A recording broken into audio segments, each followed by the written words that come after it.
Okay, today it's a great pleasure to welcome Anna Larson from Berkeley, who will speak about moduli spaces of curves. Okay, great. So it's wonderful to be here. Thanks so much for having me. And I would love if you all ask questions during the talk. Please feel free to ask at any time. I love getting questions. And the work I'm going to tell you about today is joint work with Samir Canning and Sam Payne. So our story starts with Riemann in the 1850s, who was interested in one-dimensional, compact, complex manifolds. So nowadays, we call these Riemann surfaces. This is also the same thing as a smooth, complex algebraic curve. So I'll use those two phrases interchangeably throughout the talk. So you'll see right away, there's an invariant of a Riemann surface, which is the number of holes here, which is called the genus G. And Riemann was interested in understanding all of the Riemann surfaces of a given genus. And we're going to understand all of them by way of a space called MG. It's called the moduli space. And each point in this space corresponds to a Riemann surface. And for reasons that might become clear later in the talk, oftentimes we care about a Riemann surface together with a collection of points on it. So maybe those points are called P1, P2 up through Pn. And so I'm going to define M, G, comma, N to be the space where each point corresponds to a genus G Riemann surface together with endpoints. And these points are ordered and distinct. So the main goal of this talk is to understand these moduli spaces, MGN. So let's start with some examples. Start off in genus 0. Turns out there's a unique Riemann surface of genus 0. It is the complex plane union of point at infinity, also called P1. And there's a large group of automorphisms that acts on this surface, so much that if you give me any 3 points on it, I can move those 3 points to my favorite 3 points, which are 0, 1, and infinity. And so since it's all up to automorphism, there is just one 3-pointed genus 0 Riemann surface. So M03 is just a point. Now, if I add in a 4th marking, I can still take my first 3 markings to 0, 1, and infinity, but now the 4th marking is just somewhere else. And the possibilities are parameterized by P1 minus 0, 1, and infinity. And in genus 0, it continues like this. As I add more points, all of the moduli is just in where I put them. But when we go to higher genus, there are actually many possible complex structures on our surface. So let's look now at genus 1. So if I have a genus 1 Riemann surface, it's always expressible as the complex plane modulo some lattice. So here you should be picturing got the complex plane and got this lattice side. And I'm looking at C up to translation by points in this lattice. And a fundamental domain for that quotient looks like this parallelogram here, where the opposite edges are identified, and so you wrap that up, and you get this genus 1 Riemann surface. And in fact, there'll be a distinguished point on it that corresponds to 0 in my lattice.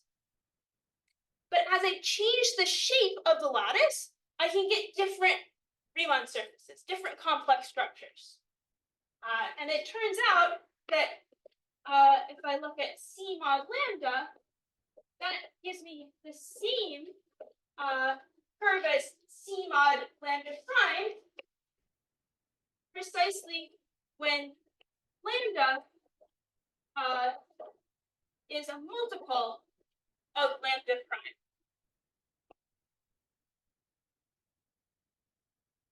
So it follows that I'm going to go on to this. So it follows that M11 is the set of lattices in the complex plane up to this equivalence relation, where two are equivalent if they differ by a scalar. And from the theory of modular functions, there's something called the J function that associates to each of these equivalence classes a complex number. And this shows then that M11 is just a copy of the complex numbers. Any questions so far? You want to mod out like this? I sort of sorry, wrapped already that up in this. here. Yep. Maybe you're No, thinking that lattices up to the scaling is like the same as upper half plane mod SL2Z. Yep. But then the J function gives an isomorphism of that complex numbers. More questions about these first few examples?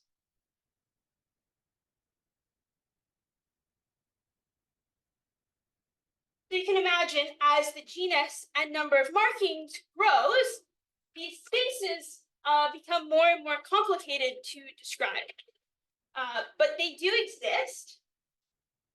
So MGN is an irreducible algebraic variety of complex dimension 3g minus 3 plus n.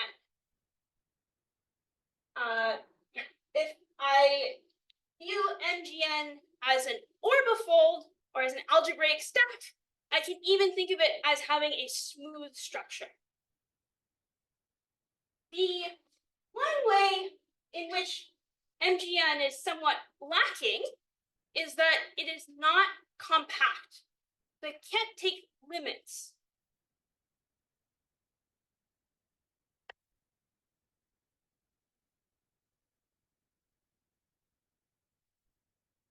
So we've seen this already with M11 here. It's just a copy of C.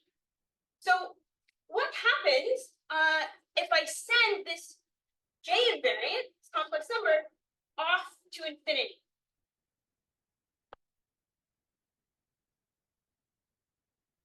So picture this. we've got our genus 1 Riemann surface, and on it, there will be some loop like this. And as you send J off to infinity, this loop is going to get smaller and smaller until it contracts down to a point. And the result will be this singular genus 1 curve. There's that singular point. We've also got our other marking just hanging out. And this curve here is built by taking a genus 0 curve and gluing together 2 points. And it's sort of impossible to draw, but these 2 sheets are supposed to be meeting transversely.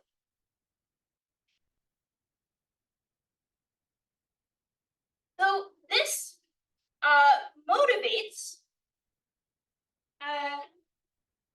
idea of Larson and Mumford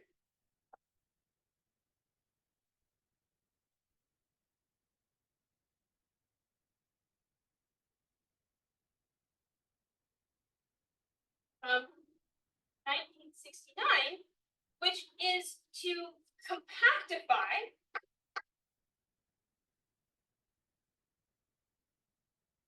NGN, some larger space, NGN bar, by allowing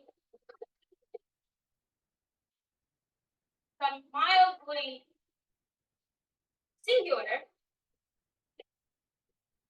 curves. So in this case, these mild singularities are going to be nodes. We're going to allow those to arise as limits.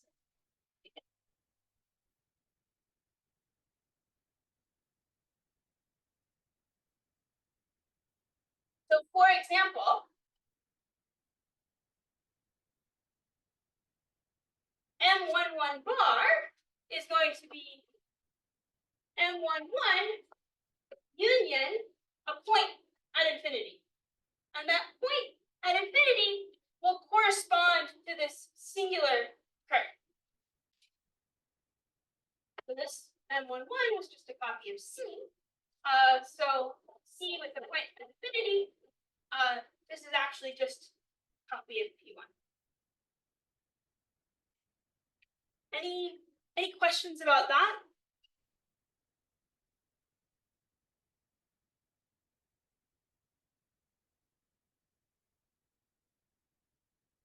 All right, so we'll get a more vivid picture if we look in higher genus. So next, I'm going to draw for you M20 sitting inside of M20 bar. A general point here will correspond to a smooth genus 2 curve. But as they wander off towards the boundary, that curve could become singular. So it might look like this, like 2 genus 1 curves glued together at a marked point. That'll be like a copy of M11 cross M11 mapping in by gluing together. There's another way that our curve can become singular, which is look like this. So this is a curve that's built by taking a genus 1 curve and gluing together 2 markings. now I hope you start to see some of the motivation for these marked points, right? The singular curves that are showing up are built by taking smooth curves, gluing them together along markings. So red and blue do meet. Oh, question. So when you do that, you destroy the ordering, right? So would Yes. you rather want like an unordered configuration space as well? Yeah, so you're absolutely right that this map here is it's going to quotient by the order, and you could also be interested in those. Yeah, so and that'll be true of some of the other maps I write down. In general, these are going to be finite maps, and the degree of the map is the number of automorphisms that sort of respect that structure that you just saw.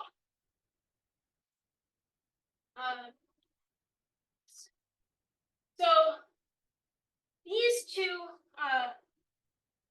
in the closure sort of both of these pictures that I've drawn is when one of these genus 1 curves becomes singular. So that looks like what I've drawn. Purple, this is a copy of M03 cross M11. Here. And it turns out that the blue piece I've drawn actually crosses back on itself. And it does so, that self-intersection corresponds to the curves that we get by taking a genus 0 curve with 4 markings and gluing them together along pairs. So now you see we're respecting now it's sort of a different symmetry. So this would be, I would be interested in that in this case in the invariance with respect to some subgroup of that S4. So M20 is a 3-dimensional moduli space. And what I've drawn for you so far is sort of a generic 2-dimensional slice. I should point out also, this picture I'm drawing, this is a cartoon of the real points. This is like I've drawn a 2 real-dimensional picture. It's actually the 3 complex dimension space. So this is just a generic 2-dimensional slice. And it turns out that the part in purple here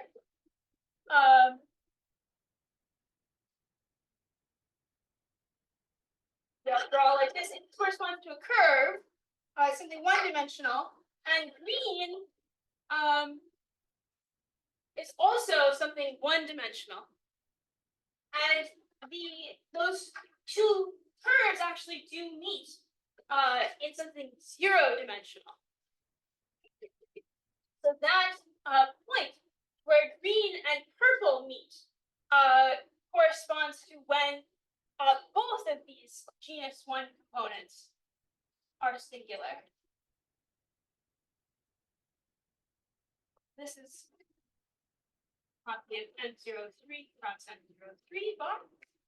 And also, as I drew, green does cross back on itself. And that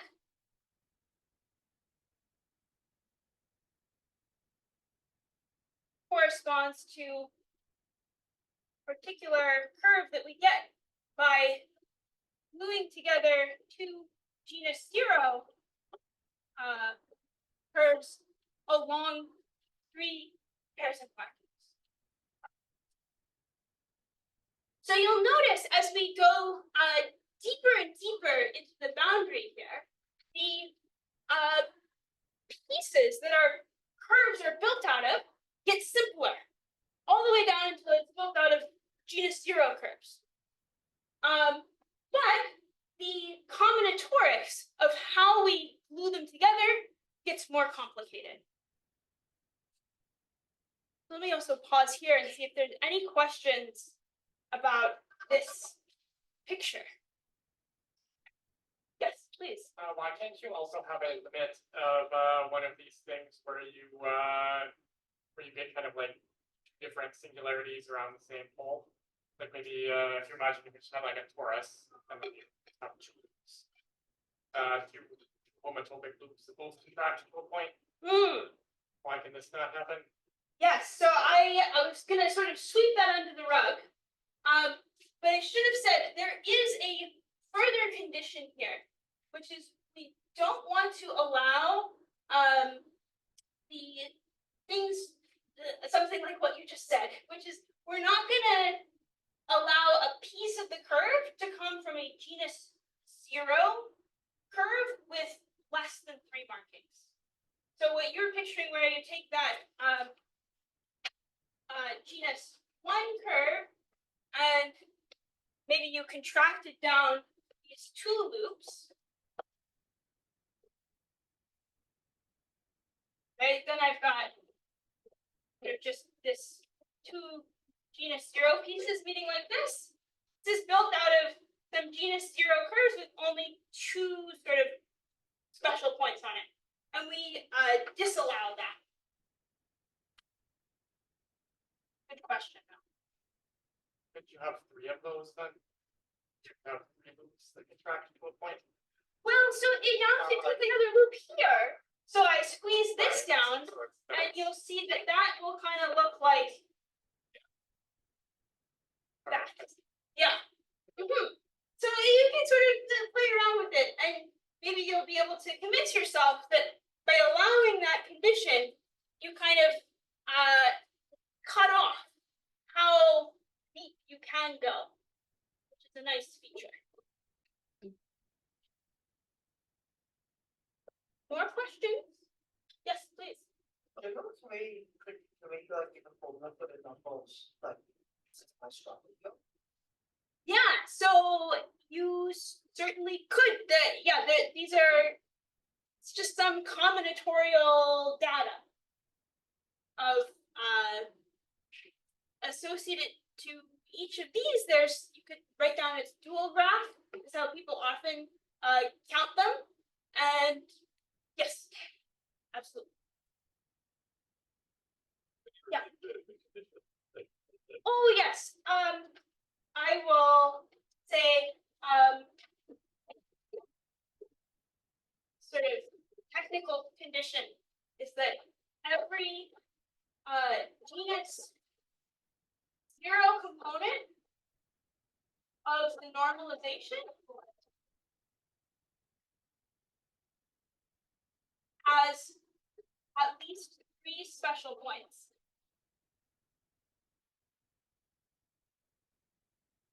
And also, every genus 1 component of the normalization has at least 1 special point.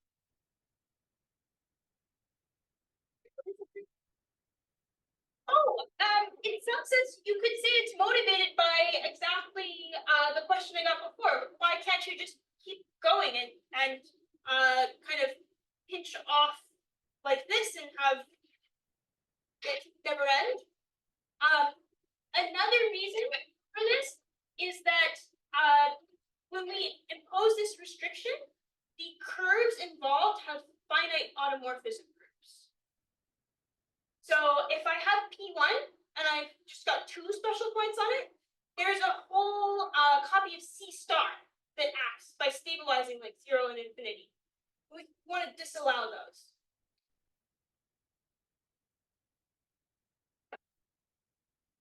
Great questions. Any more questions?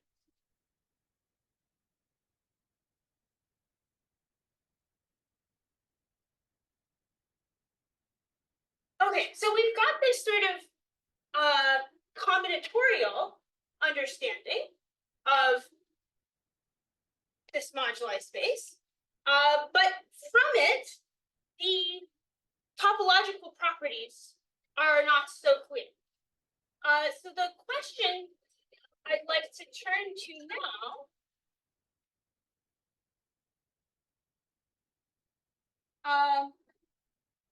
is what is the cohomology of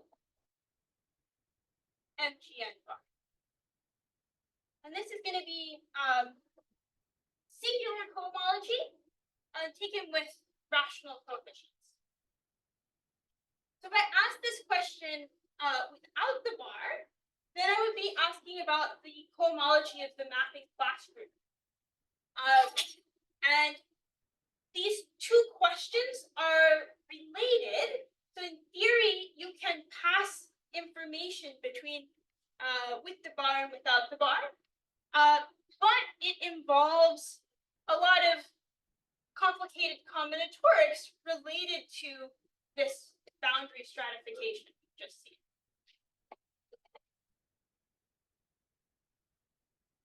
So this is a pretty ambitious question. So I'm going to start with something a little simpler, which is what even are some cohomology classes on MGN bar? And for those, I'm going to tell you about an idea of Mumford from 1983, and these are called tautological classes.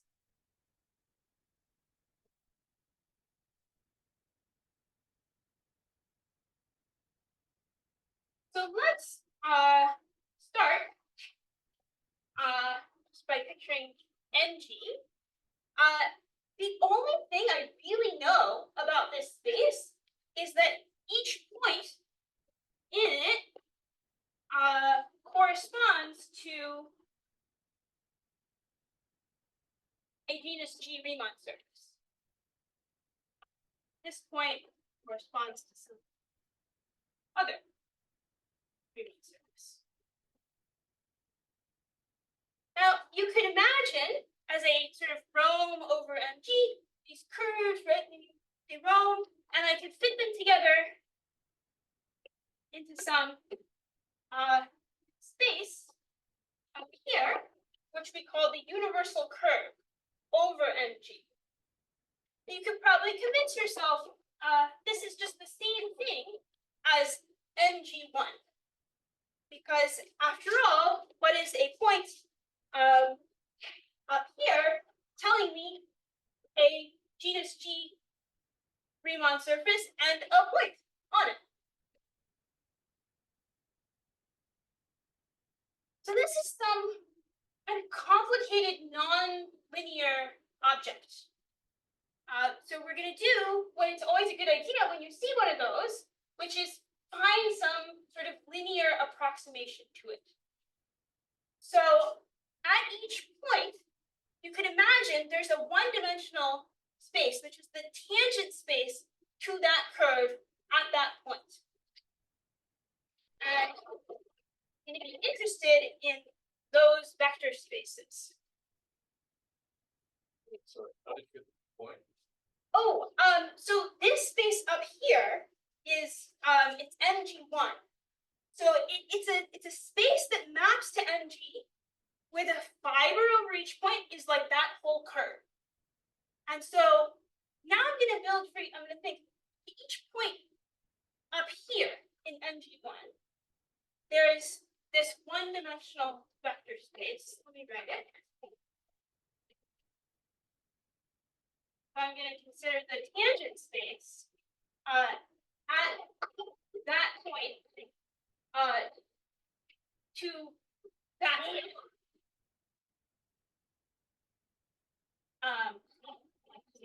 Customary flip the pool. So the one-dimensional vector spaces that I get in this way fit together to form a line bundle on NG1 which call omega pi. Yes, please. So what you've done here, that's not gonna work for MG bar, right? Because you might not have like one-dimensional space. So you're right that I need to. I was also gonna sweep this one under the rug and tell you all that it just extends suitably when I put a bar. But you're absolutely right that if I put a bar here, then this fiber is now singular. So if my point has run into a singular point, I need to be a little careful. But it works. But yeah, let me just sweep that under the rug and say we take something called the relative equalizing sheet.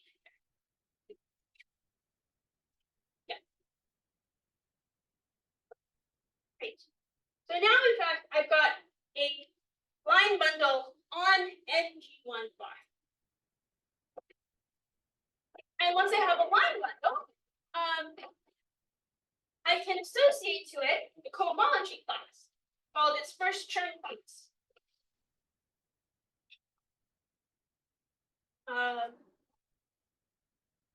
And its first Chern class lives in H2 and G1 bar, and it measures how non-trivial that line bundle is. So how much those one-dimensional vector spaces are sort of twisting around. So this gives me a class on MG1 bar, but I can use it to get some cohomology classes on MG bar. So I'm going to take some power of that class and then push it forward along this map. And I would call that class kappa J. This will live in H2J of MG bar. So now, from this, we can actually produce many more.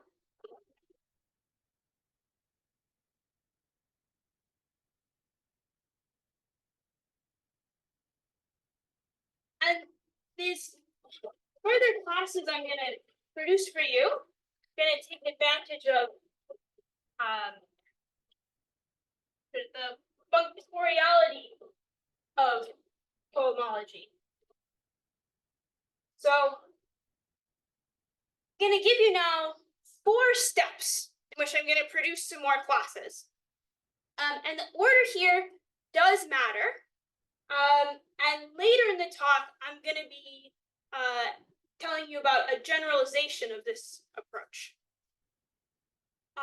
So the first step is pullbacks along forgetful maps.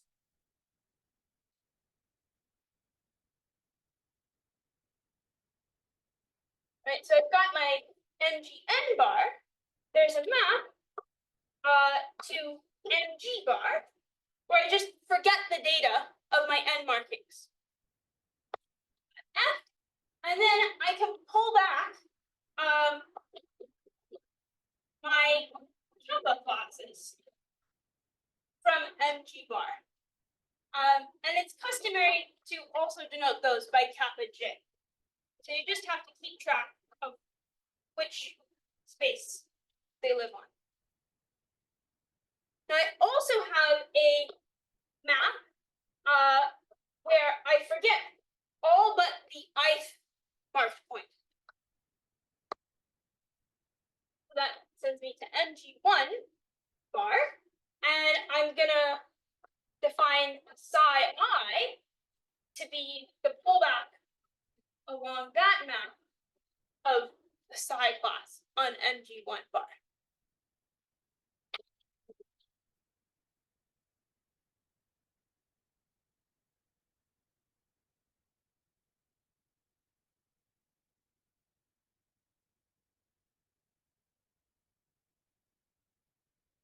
All right, step 2, oh yes. Build the kappas by pushing forward from 2-1. Oh, so now remember this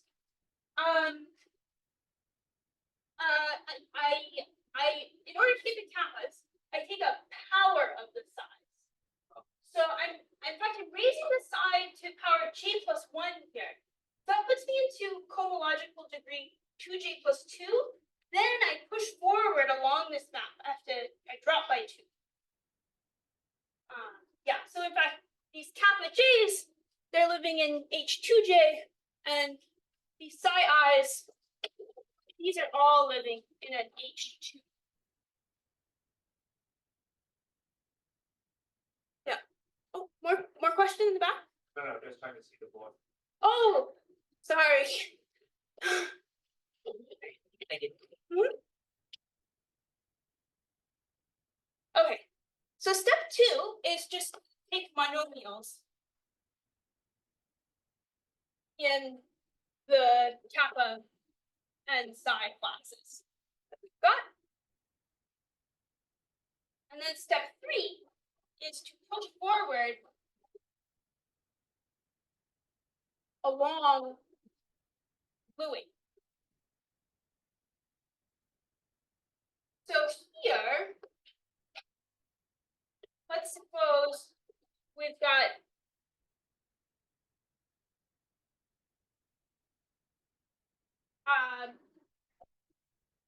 some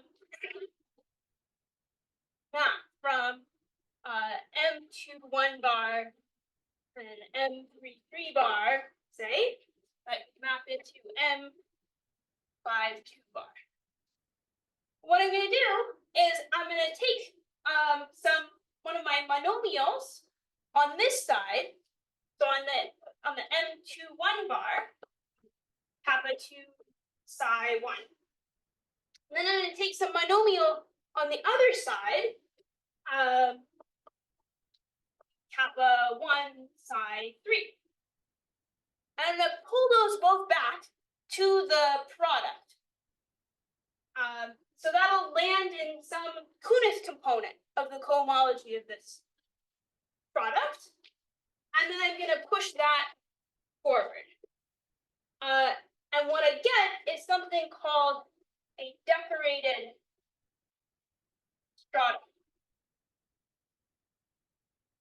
class. As a special case, right, I could just take the monomial 1 on each side, then I'd be pushing forward 1. So I'm talking about a multiple of the fundamental class of this boundary stratum. And now, the final step is that I get to take Q linear combinations of these. And it turns out that the classes that you get in this way are already closed under multiplication. And we call this collection of classes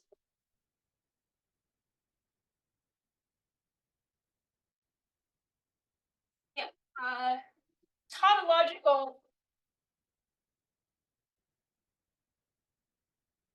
subring. That's denoted RH star and PN bar inside of H star and GN bar. And this collection of classes is also closed under a lot of other things you might think to do, like push forward along forgetful maps or pull back along gluing. And it contains a lot of natural classes you might think of, like the churn classes of the tangent bundle of MGN bar. So we've got these nice collection of generators, these combinations of decorated strata. There are also lots of relations known among them. These are called Pixton's relations. And conjecturally, the known relations are all relations. So this subring is pretty well understood. So the question that I've been really interested in lately is what else is out there and where is it? But these are the classes that sort of had to exist just from the very definition, right? They popped right out of this universal family and pushing and pulling around. So now I want to ask,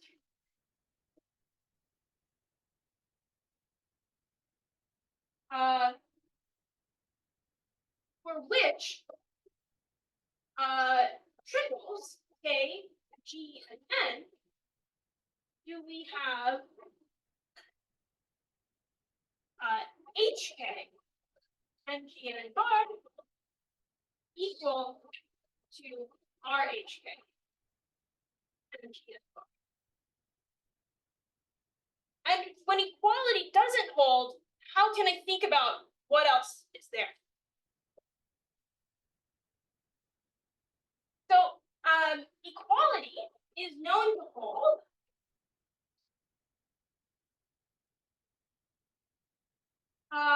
for a couple small values of K. So this is known for K equals 0, 1, 2, 3, and 5 by Arborello and Cornova. In 1990. You'll notice they missed 4.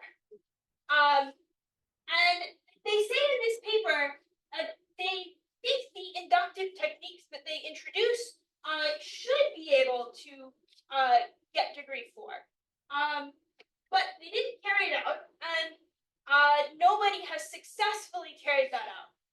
Because the combinatorics involved in that approach just gets so complicated. Whereas in odd degrees, you'll notice they did get 5. In odd degrees, the question is actually quite a bit simpler. And that's because asking these are equal is actually just asking if HK vanishes. If you go back to how we built this tautological subring, you'll notice that these classes all live in even degree.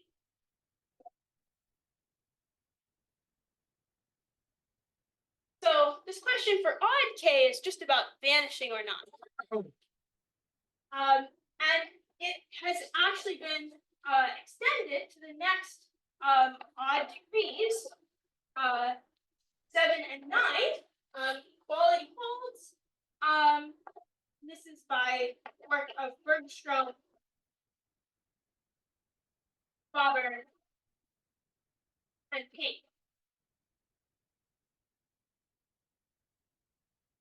So this is using the original approach of Arborello and Cornova, but an important input in getting those next cases was some more base cases in the inductive argument. Oh, question? That also basically all Hodge classes. Huh? That is basically all Hodge classes. Yes. So yes, they're all even degree. They are all going to live. They're all algebraic, and they're all some HPP.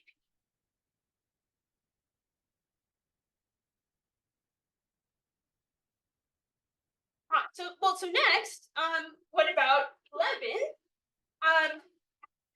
In that case, it is known that H11 of M111 bar is non-zero. And the existence of these non-zero classes is related to the weight 12 custom form for SL2. But so we need to make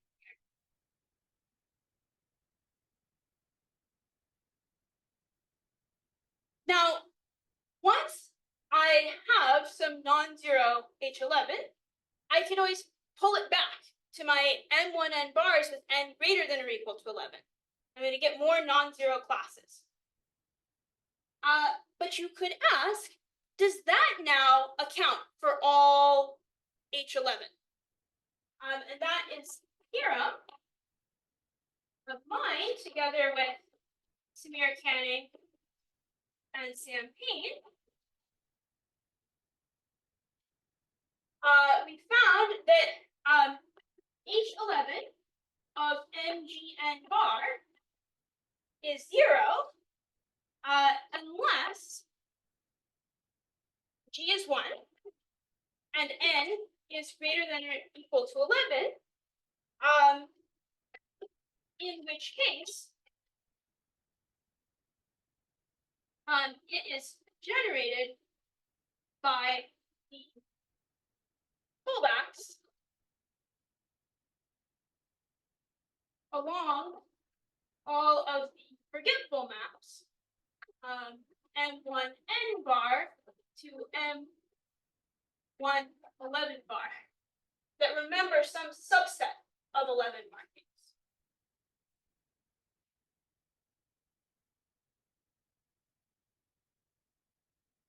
So after 11 would come 13.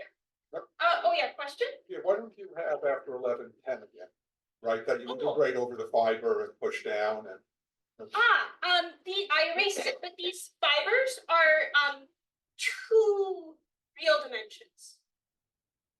Right? So Yeah. and that's part of why we've got all this stuff, Okay. this algebraic even degree. Yeah. I will at the end say a few words about If I can integrate an 11 form, along the fibers, which are 2-dimensional, then they get a 9 form, right? But you're saying that class is going to be 0. Oh, well, yes, in fact, it has to be. Right, but so, yeah, I'm wondering, is there an explanation for that?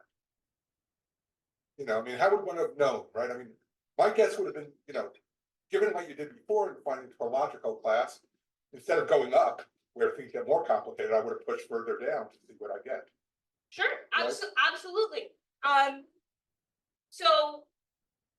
Yeah, you're absolutely right, but we just happen to know, in this case, if you try to do that with these classes that we've got, It's just a you can't get anything. computational fact. Yeah. I believe it has a certain punch time. Yes, that too. So this is actually H11 0 plus H0 11.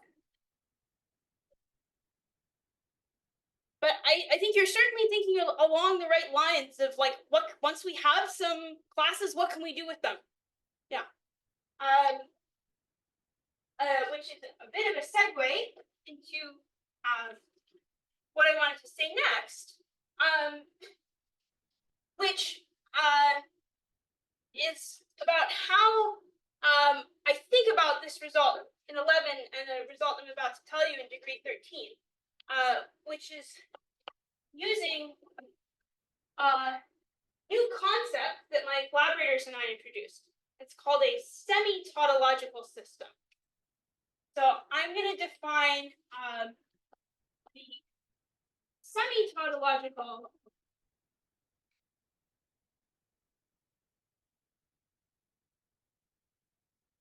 system, or STS, generated by a collection of classes with some MGN bars is basically the output of running steps 1 through 4, but starting with these alphas.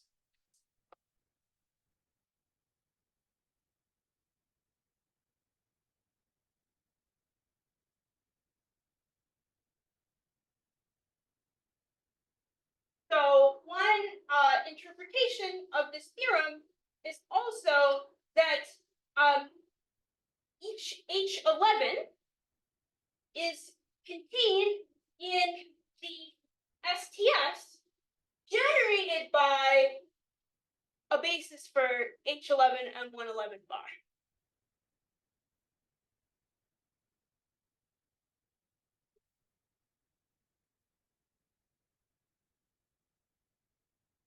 So now our theorem in degree 13, same co-authors, is that H13 of NGN bar for any GNN lies in the STS generated by H11 and 111 bar. So I just need to throw in this new type of decoration, and then by these 4 steps, I can build everything that occurs in H13. Yeah, is that? You gonna kind of use it as a transforming way for you to help, or you gonna use that as a constant? The last thing I'm going to say is about H15, and there will be something. We're going to need another building block. But you just don't directly know that there's nothing to wait for you, or do you kind of deduce it later once you prove this some other way? Oh, sorry. You're saying cusp form of weight 14 corresponding to H13. Yeah. I mean, Yeah. But you're proving it's not there, but I'm not kind of using it as input or kind of deducing it by some other. It does kind of a curiosity. I guess. Yeah. Yeah. We are going to rely on the fact that H13 and 113 bar is known and doesn't have anything new in it. So yes.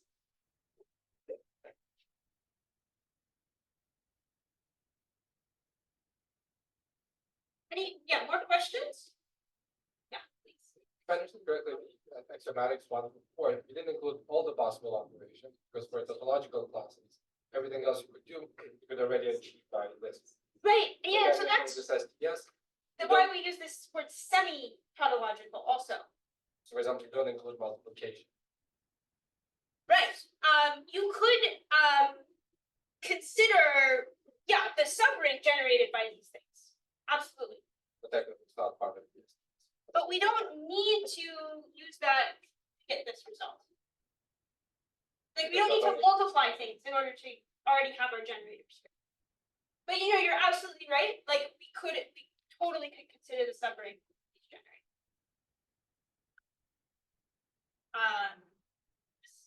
So in the last few minutes, I did want to mention that we also have used this idea of semi-tautological systems to prove some results of even degree as well.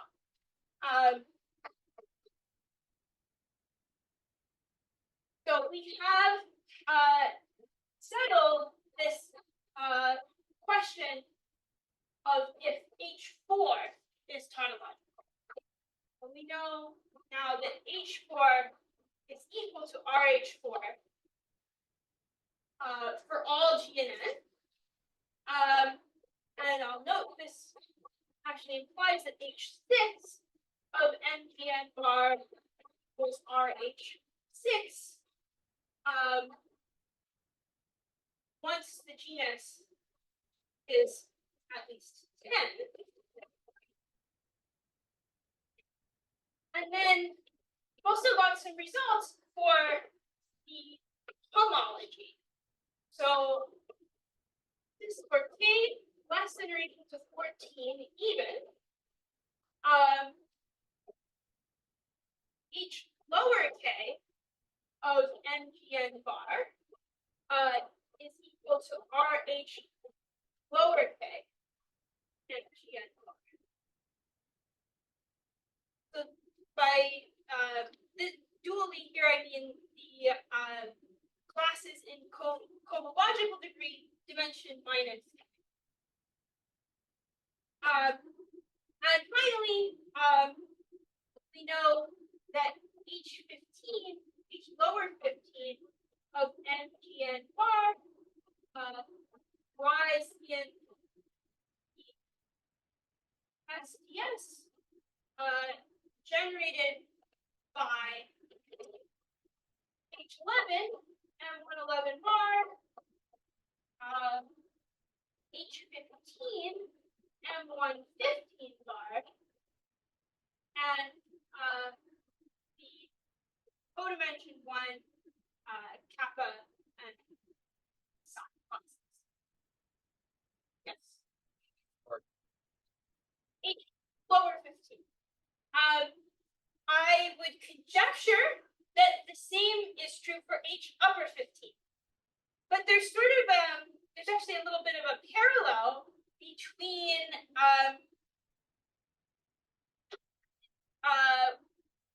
H upper 15 and H upper 4,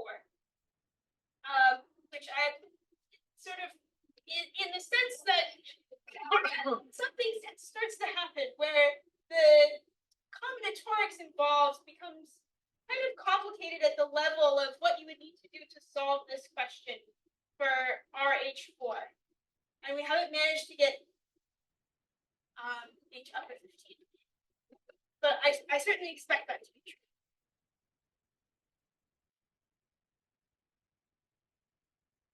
Thank you.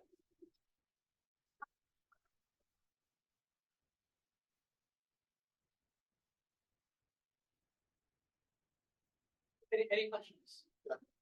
Do you know what the Euler characteristic of these spaces are? I believe this is known. So, There's the famous work of Zaghier, Robert Zaghier for MG, and I think can sort of put together like an inclusion exclusion with the combinatorics of the boundary, and this is known for MG and bar as well. so would that enable you to, right, so you said there have to be a lot of cases where there's gonna be odd stuff? Yeah, absolutely. Yeah, and Super exponential yeah, in G, the number of odd, because some of the things it's mine, and it's a negative Euler characteristic. For the Bernoulli numbers? Yeah, and so, and there's cases for G big enough, we don't know, well, until a few years ago, we do 0 classes, so it's like a dark matter or something.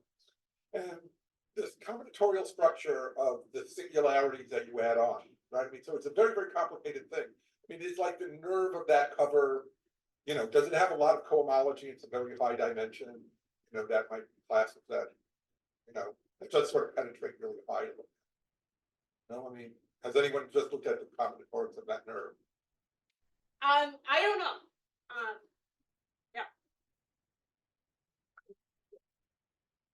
Yeah, but it's more complicated than the Yeah. curve complex. There's a curve complex. It's very, very related, but it's not the same thing. Yeah, please. Yeah, so I guess sort of an analogy with the follow-up right now. I guess I was sort of expecting you to say, you know, for every K, like any K, like you look at there are finitely many things that I need to add in to get. And then you told me yes, something about actually, specific.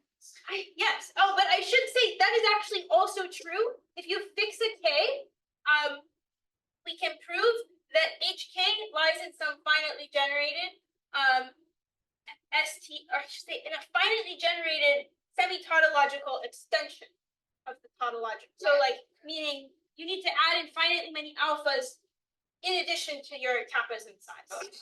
Yeah.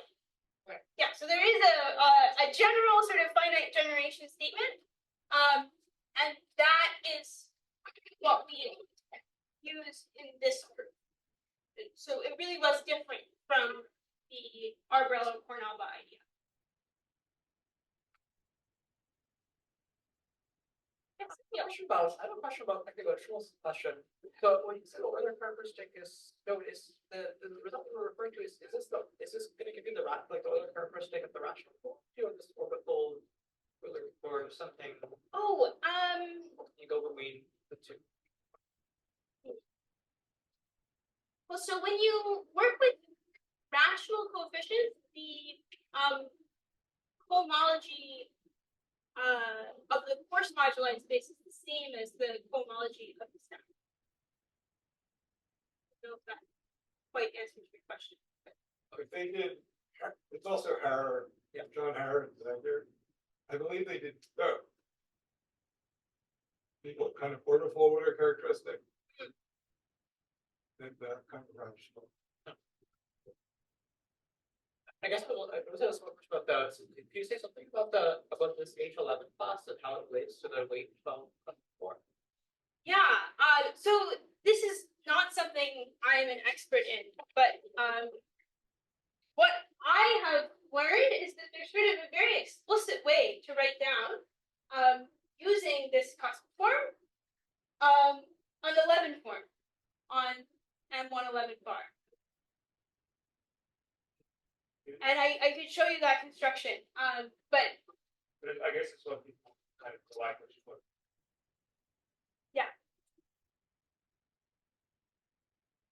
so I don't want to speak about things that I don't know a lot about, but like this work of Delene is sort of like realizing that this like Hodge structure should be the thing associated to this weight 12 cusp form. It's an interpretation of the cusp, a geometric interpretation. Yeah. Or one interpretation also that I like is if you were gonna work over some finite field that and take point counts, that for M111 bar you would get a polynomial in Q, the size of your field, plus the Q coefficient or maybe minus of this the Fourier expansion for this cusp. Yeah, please. Maybe like around Germany 20 or something, we become like maybe MD becomes general type or something like. Yes, I think the going bound is 22 now. So then you start to see there's like I don't know what, but you sort of expected them to see like a lot of your dimensional cohomology say that it's not much time and not coming from past. That's some huge like random. Yeah. Right. Yeah, I think it could be crazy for sure. Yeah. Absolutely. There's got a lot of presentation you're done by anywhere, right? Sorry. There's got a lot of presentation you're not done by anywhere. Right? Let's consider this one as almost C. Yes. Yeah. Right. So the NGN bars are smooth